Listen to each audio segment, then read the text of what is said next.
In this lecture, we will look at the past, present, and future of the History Museum. Now, first of all, one thing to kind of think about is, in understanding the foundations of the museum, is some parts of human nature, right? We human beings like to teach and learn, right? It's kind of interesting that we really do enjoy doing this, right? It is fun to learn new things. And we also like to share things once we learn them. And it's kind of funny because when you think about it, sometimes people say knowledge is power. So when you're sharing knowledge, you're sharing power with other people. And, I like power. And if I share power with other people, that would seem to mean that I have less power. But despite that, we like to do it, right? So human beings, we like to teach and learn. We also like to collect things, right? They're making a joke in that comic strip down there, famous Gary Larson Far Side comic, about how people like to collect things. But we human beings, we like to collect things. Sometimes this goes too far and we end up on shows like Hoarders. But interestingly enough, we also like to share them, right? So we like to collect things and then we like to share them. We may not, we may give someone the physical object on loan, or we may just enjoy showing it to them. And these things seem to be related, right? We often like to collect things and we learn about those things, and then we use those things to share. We share those things so that other people can learn about them as well. These are just things we human beings like to do. We like to teach and learn. We like to collect things. We like to share them, and those things go together, right? Using material things is a great way to teach and learn. Now, why do we do this? For some reason, it's just kind of fun. And I'm not sure why. We just enjoy this. It's just part of being human, and people have different answers for this. So I'm not going to go too far into this, but basically it's just kind of fun. Now, also, it's important because it can lead to, we can educate people, right? We want people to know certain things. There are certain things that we think are important, and so we want to educate people about those things. Right. So, we think the history of our democracy in the United States is important. So we want to educate people, this is how people got the right to vote. This is how people got to have particular freedoms, and we should be thankful for those freedoms, right? That's a kind of education. And that's, in the last lecture, we talked about one of the purposes of museums, and that's one of the purposes of them, is to educate people, not simply about the small details of the individual objects, but kind of a big picture, such as the importance of democracy or the struggle for civil rights or something like that. Also, though, people like to show status by having a particular collection. So, when I was a kid, we collected baseball cards, and if someone had a particularly rare or valuable card, we really respected them. And similarly, you Pokemon cards or Magic cards or just anything we collect, right? If someone has a particularly cool fossil, that gives them a kind of status. And some of the earliest collections and the foundations of museums came from this desire for status. And sometimes the collection itself will offer some sort of power, right? Through status or through other means. For example, showing that you have a particular collection can show that you have a particular knowledge of an area. So, if I collect old cars, that shows, first of all, that I'm wealthy, but also shows I know something about mechanics. If I collect nice paintings, it shows I have good taste, things like that. And oftentimes, these collections can help form and unite a community, right? One purpose of museums is often to house things and preserve things that are important to our entire community, such as, say, the Bill of Rights, the original copy, or a very important flag, or Charles Lindbergh's plane that flies across the Atlantic. And we can look at that and say, what, we're a community. We Americans, we're pretty cool. We did some really neat things. So there's this kind of public nature connected to all this, to this teaching, this sharing, this collecting, for all these different purposes. Now, all cultures have this kind of tendency to collect things, right? I study East Asia. The Chinese in particular had these really, would collect paintings and calligraphy and really cool rocks and things like that. But I'm going to focus on European collections first, and you'll see why shortly, because Europe is very important in the formation of the public museums that we have. But some of the first collections in Europe were actually cathedrals. And abbeys and things like that. And they would collect relics. In Catholic Christianity, there's an emphasis on saints. There's a belief that people who are very good, who have a strong faith in God, when they die, they go to heaven, but they still care about people on earth, and they will continue to pray for the people on earth while they're in heaven. And any connection to those saints, in a sense, gives you access to their prayers, right? So just like you would ask someone on this earth to pray for you, Catholics think you can also ask the dead, particularly saints, to pray for you, because they're very close to God. And relics, a piece of a saint or something that the saint owned, and I mean piece of the saint literally, like a bone or something like that, that gives you a kind of connection to that saint and gives you a stronger connection to God. And that gives you power. So oftentimes there was even competitions and even theft sometimes to get a hold of relics that were seen to be very powerful, and these were often kept in particular cathedrals, and people would come from miles around and to see these relics, to take advantage of their power, and also, of course, that would make the cathedral wealthier. So now this picture I have here, you notice it says roadsideamerica.com. That's from the St. Anthony Cathedral in Pittsburgh, and that is an American example of this, but these things existed in the Middle Ages in Europe as well. So Europeans were collecting things. In this case, having these relics, it gave you status because people would come from all over. It gave you wealth because people would make donations, and it gave you and those people power because these things were seen as these items that would give you access to God's power. And of course, people, to say thank you for giving them access to that power, they would give donations to cathedrals and so forth. Like I said, other places do this too, but I'm going to focus on Europe. And the reason we focus on Europe in this section is because of the age of exploration and then the subsequent colonialism and imperialism that occurred after that. Right? Europeans in the 15th and 16th centuries are going to be going out exploring. And so they're going to be coming into contact with new people. And they're going to, sometimes they'll take stuff from those people, sometimes they'll trade for stuff from those people, but they'll become intellectually curious. They'll say, who are these different people? Right? Who are these people who are different from us? And why are they different from us? And what does that mean? Right? These societies that sometimes seem completely different. And what was especially challenging was when they met societies that had very, very advanced civilizations like China and Japan, but that were completely different. Right? If a European met someone who seemed kind of barbaric, they could say, oh yeah, that's just a savage. They're just below us. But what happened when you met people who were very advanced, who seemed very civilized, and but were different? Right? So Europeans would go out and collect things, and this will lead to kind of the Europeans will amass these collections about these different groups of people, and they'll try and figure out, what does all this mean? And how do we relate to these people? How do they connect to these people? These people are clearly human beings. I mean, right? If we marry one of them, we'll have babies, right? They're clearly people. What does this all mean? And sometimes this could lead to genuine meetings of the mind, such as when very famous, if you took my world history class, of course, about Matteo Ricci, this Catholic missionary from Italy who goes to China and who engages in a fruitful dialogue with the Chinese. They gain a respect for him and for Western civilization. He gains a respect for them and Chinese civilization. That's when it works well. But also, as you can see from this other picture, it says bone rooms from scientific racism in human history and museums. There's also kind of a problem too, because sometimes the Europeans will go out and say, oh, these people are beneath us, they're uncivilized, maybe they're not even really human, right? And we're going to take their body parts back to Europe, and we'll come up with these kind of racial classifications that show how biologically they're inferior to us, right?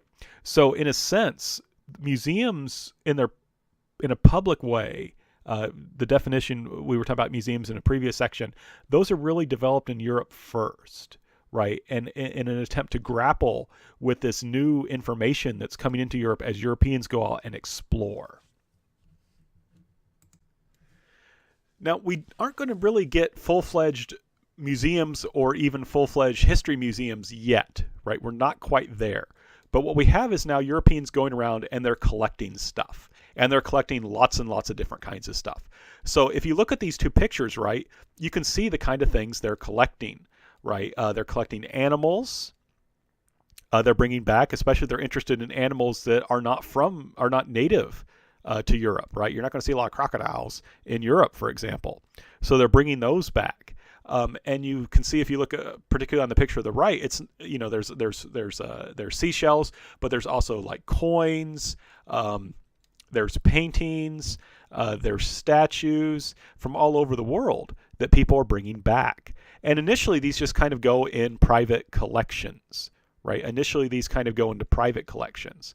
And like I said, a lot of this, there's this kind of blurring between natural history, which is what will essentially become science, and history. But you can see it's all just kind of thrown together, right? The people, they're still trying to figure out what to do with all this stuff. And I don't just mean physically, though they're trying to figure out what to do with it physically, but also how to categorize it, how to think about it, and what it means about the world.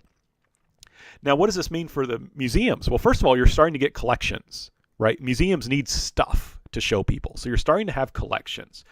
But also what happens is increasingly people will start to develop what are called in German Wunderkammers, which means basically like cabinet of wonders.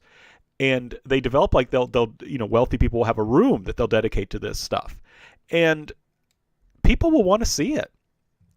Right? At first it's kind of just designed like when you have a party, right? Hey, come up and see my cool stuff, or just for your friends or family or whatever. But you can see, right? We talked earlier about why people collect things. Sometimes it's for status and things like that. Well, people are going to start having these rooms not only for their own fun, because it's fun to collect, but also to show stuff off at a party. And then people will start wanting, knocking on their door and saying, hey, can I come up and see this stuff? Right? So what's going to happen is you're going to slowly develop this idea that these things exist and should be exhibited for other people to see. And, you may not want people knocking on your door all the time, but some people think that's cool. It's like, hey, all these people, they come in, they respect me, they want to see all this cool stuff, and I can bring them to my house and start bragging about it and show them how awesome I am. Right? So these things kind of develop, and you can see how these private collections are starting to become more open. But we're not quite yet there to the idea of a full-fledged museum.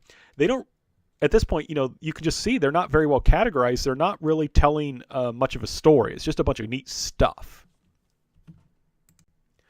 An important person in this kind of transition from the private collection to the semi-private collection where you're just kind of showing it off to people to this idea of a public institution is this man, Hans Sloane. You'll learn more about him in a podcast that you'll listen to.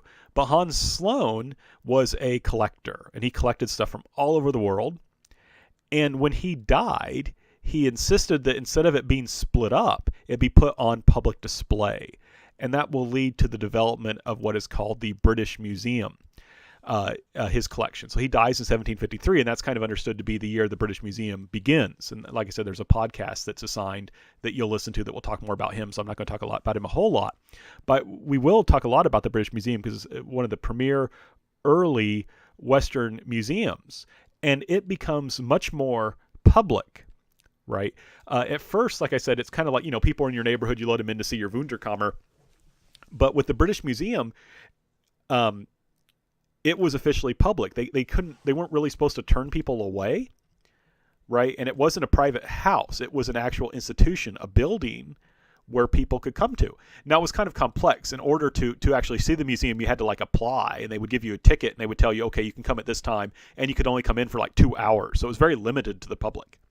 However, over time, it's going to develop more and more so that now anyone can just go in and see it, right? But, we've seen in a very, very quick, kind of, I've given a very brief survey, but you've seen how these collections that people are organizing, or that Europeans are getting from all over the world, they're starting to organize them and make them open to the public, right? You can especially see that in the British Museum. Like I said, we'll spend a lot more time with the British Museum later. Just as an aside, I want to point out, I've been to the museum, and it is amazing. If you ever get the chance to go, you really need to go. Now, how does the United States get involved in all this, right? Well, one thing that is important in terms of how museums come to exist are what are called world fairs. Basically, countries, European countries, and later the United States in the 19th and into the 20th century will hold what are called a world fair, which is where they invite people all over the world to a space, oftentimes a very, very large space, where they'll have exhibit halls where people can show off in a sense, their civilizations. They show off their industrial development. They show off their scientific development. They show all this stuff off and say, hey, aren't we awesome? And it's important to understand that much of the museum movement's coming out of science and the scientific revolution, not simply an interest in history. And Europeans, like I said, they would house these things, and they would assemble all this art or all this technology together for the fair. But fairs are temporary, right? They only last a certain amount of time, and then they're over. So what happened was they would assemble all this stuff, and then they would say, well, what are we going to do with it now that the fair's done? And a lot of times they would say, hey, let's put that on permanent exhibit. Right? Let's actually form an institution that can continue to exhibit this. So, for example, in 1876, the United States held its Centennial Exposition, which was a world fair, in Philadelphia. And to do this, and we wanted to show off, hey, we Americans are awesome. We are taking part in the Second Industrial Revolution. We are a powerful, technologically and scientifically advanced country. And that was a part of it. You can see, we picked Philadelphia, where the Declaration of Independence was signed in 1876, right, 100 years after we declared independence. And this was trying to say, we Americans, we have our own independent country. So it was also making a historical point, right? And you can kind of see this connection between science, technology, and history. The United States is awesome. We have a cool history. How do we know that? Well, look at our scientific developments. And what was interesting, too, was one of the exhibits that was put here was of a colonial kitchen. And in part, that was to show how we had progressed, how we had developed from the colonial period in the 18th century to a much more advanced kind of kitchen in the 19th century. But also it was a way of showing our different colonial roots, saying we're different from those Europeans. So you can see how we're using history here to establish an identity, right, at this World's Fair. And I think 3 or 4 museums actually were established after the World's Fair because, again, we brought together these collections, and instead of just dispersing them again, why not just keep them together so the public can enjoy them, right? There's this idea, instead of having this little tiny collection that are scattered all over the place where no one can really find them or they're not organized, let's bring them together and actually organize them. And that's an important part of this. Right, we're going to keep this museum movement. Like I said, it's coming to the United States as well. And like we said, educating the public is very, very important. Right, that's a key mission of the museum. And the question is, of course, what are you educating them about? Right. So, for example, as I said, this World's Fair exhibit in Philadelphia was it was in large part meant to show that to tell Americans we are a technologically, scientifically advanced nation that is progressing towards an ever better world. And shouldn't you be proud of being an American? And shouldn't you want to work hard to continue this progress, right? That's kind of what the lesson is there. This is an art museum that's in the Netherlands, right? And you can see here this woman is pointing at a Japanese picture and asking these children questions. And so they're teaching them at this museum how to enjoy art. And it's interesting, they're not just focusing on Dutch art. They're not just saying, hey, aren't we Dutch awesome? Look at our beautiful art. They're also focusing on the art of the world, in this case, Japan, to kind of encourage people to have an appreciation for the broader world, not just, their own country. And that's, again, you have to think about what is the overall message of your museum. So we've kind of gone to now how these museums have been established, right? And what's amazing is how they have grown in the United States, right? If you just look at these statistics, it's amazing. In 1876, there's about 200. By 1919, it's tripled. By 1940, it's quadrupled to 2,500. Doubled that 25 years later in 1965. It's 7,000 or so in 1974. And I'm getting these statistics from the Introduction to Museum Work, which is an excellent book. A lot of the articles you're reading for this class are from that book. So if you want to learn more, that's a great book to pick up. I looked at the website, the Alliance of Museum Museum Alliance website that you will look at for this section, and more than 35,000 museums exist in 2014, according to them, which is astounding, right? Now, some of these might be quite small, but when you think about museums, have just gotten huge. Now, one thing we want to point out, though, they're not evenly distributed, right? Museums tend to be built in urban centers, in places where there are a lot of people, because quite frankly, they're expensive to keep and maintain. And again, if you want them to be open to the public for education, you got to keep the price of going into the museum down, make it free if you can, right? But these museums have grown a lot in the United States. Now, growth and development are two different things, right? A child who gets really big but stays a child hasn't really developed. They've just gotten bigger. And it's not just that museums have grown in size or number. They've developed. So, for example, instead of just anyone who had some stuff and just putting it together and then say, hey, I got a museum, now you have associations that are run by professionals, right? Museums now typically, someone who runs a museum of any decent size is going to have some training in public history, some training in being a museum curator. And so they have established the standards and practices that good museums should follow and that good museum curators should follow. So that's something that we have to keep in mind. And to give you kind of just an example of this, you saw those Wunderkammer cabinets. I mean, the stuff was just thrown all over the place, and it didn't really have a logic. Sometimes, I mean, people would literally, in art museums, were particularly bad about this. They would arrange stuff by size rather than saying, hey, this art, let's put all the same types of art in the same place. They'd say, okay, let's put all the small pictures in the same place. And they wouldn't organize things in any kind of logical way. Well, museums started to say, hey, let's organize things in a logical way so people can learn more. And museums have also become increasingly diverse, right? So you can have museums that focus on particular groups of people or who focus on particular objects, right? This isn't the United States, but in Japan, there is a ramen, noodle museum, which is very popular. It gets like 7,000 visitors a day, right? So that you can find museums on about anything. In addition, though, one thing, and this is worldwide, you want to keep in mind is if you work in a museum, who controls it? Is it the federal government? Is it a state government? Who are the stakeholders, right? Who are the people who have a say in the museum? And in a sense, if you just have a privately run museum that has a huge amount of money, doesn't care how many people are there, you can kind of do what you want. But if you're a museum that is controlled by the federal government or by the state government or something like that, you have to be very concerned with what people think and say. And we'll get into that when we talk about controversies. But also, and this can kind of be the good thing or the bad thing, like we've talked about before, museums need money to operate. And oftentimes museums have to have partnerships with cities because the tourism they can generate, right? If the museum and the city work together, they can get people to come to the city to visit that museum, and that helps both people, right? That increases tourism. So, museums have gone in a sense from just being like, little semi-private cabinets or rooms to being these large institutions that governments are very much concerned about, and that the proper management of can not only educate people, but can bring in lots and lots of money. So what then is the future of the museum? Right? What's going to happen? And sometimes people will ask me a question about what I think about the future. And my joke, of course, is being a historian, I work on documents. Those tell me what will happen, what's happened in the past. If you give me documents from the future, I'll tell you what's going to happen in the future. So what I did, I went to this website. I'm giving you the website because I'm just copying from them, called The Future of the Museum. And I think they listed 3 things that they thought were important and that I think are probably going to happen. One is that museums are becoming increasingly focused on interaction with the exhibits and self-direction. And this can be simply actually being able to touch the exhibits.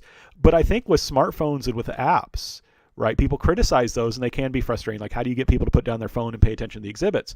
But the key thing is that can actually be a strength because you can use that same phone to encourage interaction, right? Have an app that allows you to play games with the exhibit or tells you more information about the exhibit, right?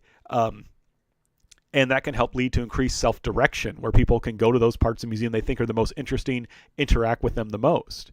In addition, museums have been and will probably continue to be increasingly community focused. They're going to focus on a particular group of people, right? Because that's what sustains a museum. A museum needs an audience.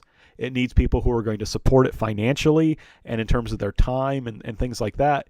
So it's got to cater to a particular group of people. And a lot of times, that can lead to more specialization. So, hey, this museum is a museum dedicated to history professors. Well, hey, as a history professor, I feel much more willing to maybe to engage with that museum and give them money than I would say to just a museum of just general American history, because it's like, okay, that's neat, it's American history, but I don't feel as connected. Right, so it's going to become increasingly community focused. And as a quote, they said they think that museums will become increasingly more public, more welcoming, and more flexible. And they have to be. And I think in many ways it's a good thing. And people often kind of complain and say, oh, it's all about money, it's all about dollars. Well, again, that's what happens when you have free choice. You have to compete. And the nice thing about competition is that can make a better experience. So if you have museums that actually have to think about their audience and think about bringing in people, they are going to say, hey, you know, we got to treat these people with respect. We got to deal with topics that they're interested in, and we have to engage with them. And that's, again, I think this is an important point to end on. You know, if you are in charge of a museum, if you're working in a museum, you really have to be flexible. You have to think about all these different issues. You have to think about how to engage with all these different people who want perhaps very different things. And if you can do that successfully, you're going to make an awesome museum.